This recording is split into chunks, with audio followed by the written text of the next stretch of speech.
Hey guys, so yesterday I shared my worth of the hype of the new Anastasia Beverly Hills Modern Renaissance Eyeshadow Palette. As you guys saw in that video, I do absolutely think that this eyeshadow palette is worth all of the hype that it's been getting. Today I'm going to show you how I created this perfect neutral eye look. Now this is probably a little bit more than what you would want to do for an everyday perfect neutral eye look, but I did have some requests to try to like amp up the color a little bit, and I thought this would be a great palette to do it with because obviously there are some kind of funky maybe colors in here for most people. There's quite a few warm reddy pink type shades that upon first look can seem a little bit intimidating in terms of like, what do I do with that I can actually wear on like a daily basis. It's definitely easy to do a beautiful like smoky evening look with this palette, but I could see where some people might be a little bit intimidated by some of these other colors for an everyday look. So this is what I came up with. I'm going to show you guys exactly how I did it. I have to apologize for the lighting today. It is a little bit cloudy and overcast, and as a result, I don't think the colors are going to be quite as true as they are in real life, but you at least get the idea. Also, I apologize that you're probably going to be staring at my little friend over here for the vast majority of the tutorial.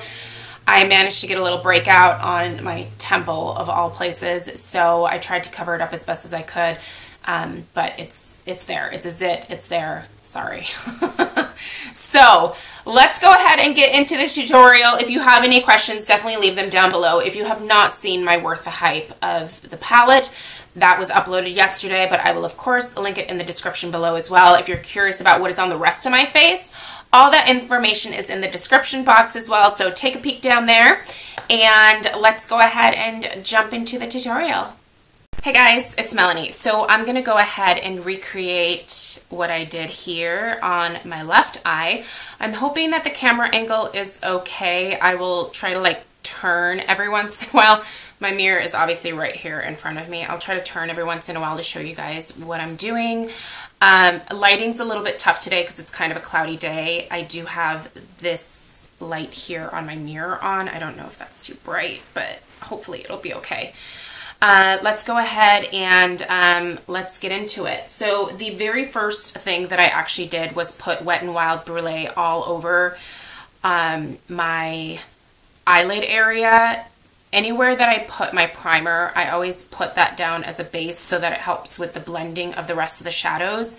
Sometimes the primer will tend to want to grab shadows, and because I'm using some darker colors in this tutorial, I wanted to make sure that things would be able to be blended out. So I'm going to go ahead and get started with the color Warm Taupe, which is this guy right here.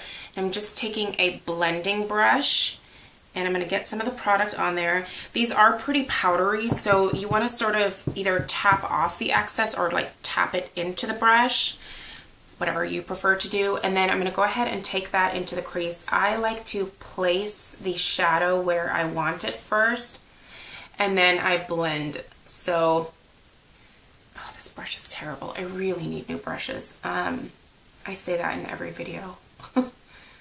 So I'm putting that down where I want it first, and then I go ahead and start the blending process. This is a Sigma eye brush here. This is their E25. It basically like pokes me in the eye because it's the world's crappiest brush, but I still need to order my new brushes. That is coming.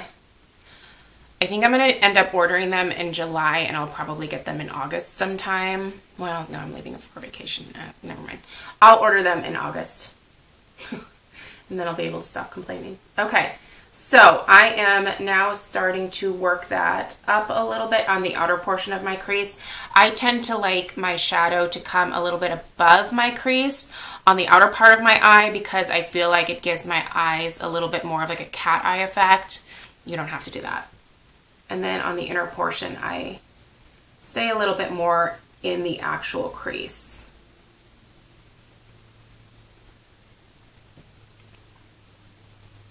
Take just a little bit more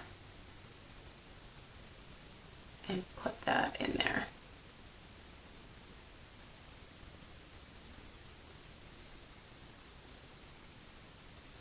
Okay, next I'm taking a slightly fluffier brush. This is an E40 from Sigma. Again, I don't recommend it. I'm going to go in the color Buon Fresco, which is right here. Again, tap off or tap in that excess. And I'm taking this around where I put the warm taupe. So I'm creating a gradient going up. I know some people put their transition shade first, but I find that I like to actually use that transition shade second, but you do whatever works for you. So there's still another shade going above that, so don't worry if that looks a little bit harsh at first. Okay. Now we're going to go back with our blending brush and we're going to go in the color Love Letter. This color looks crazy, but I promise you there is a way to make it wearable. That was one of my fears with this palette, is that I was not going to be able to use all of these red shades, but you totally can. So I have some on the brush and I'm putting that directly into the crease. I'm not bringing that up at all. I'm just putting it in the crease. So again, placing the color first, if you can see that, and then I will start the blending process.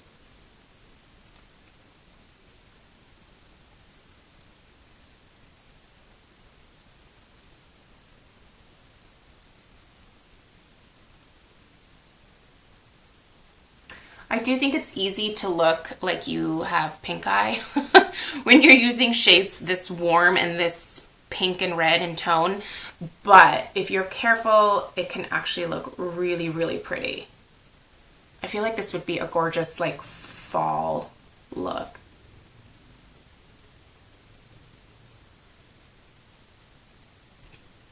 Okay, once I have that in there, I'm gonna take a little bit more of the Buon Fresco and then take that into the actual crease to help blend that out.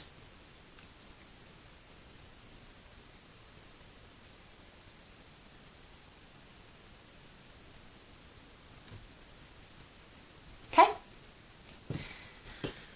Fluffy brush in the color Tempera, and we're going to use that underneath our brow bone and to blend out our transition shade just a little bit. These are really pigmented, so be careful not to put on too much. This is a pretty light shade, so I'm placing that under the brow and also using it to help blend out that Buon Fresco color.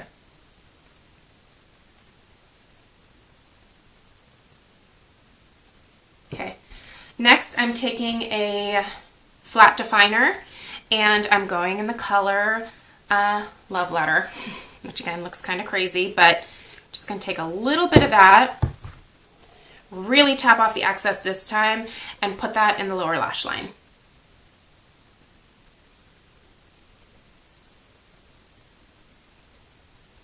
Placing that really, really close to the lashes.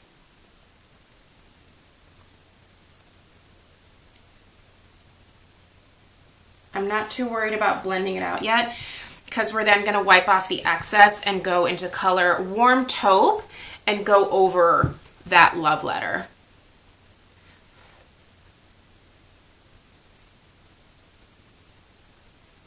Place that over top.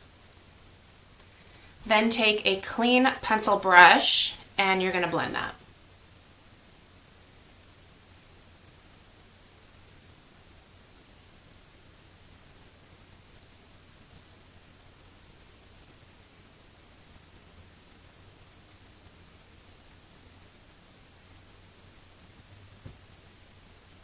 God, I hope I'm in frame. As you can see, I'm just working that brush back and forth in these kind of windshield wiper motions to really diffuse that shade. Next, I'm taking a medium angled shading brush, but you can just use something like this, which is just an eye shading brush. And I'm going in the color Vermeer, this shade right here. Packing that on there. And then I'm putting that on my lid.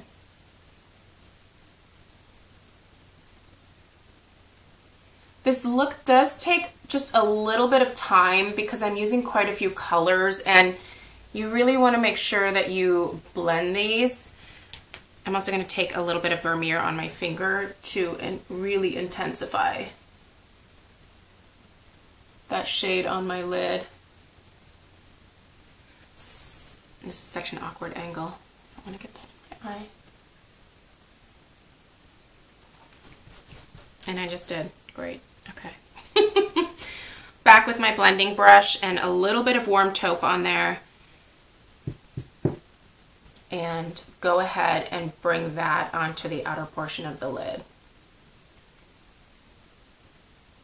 So you mostly want that Vermeer on like the, I would say, inner 2/3 of your lid, and then the outer third is that warm taupe.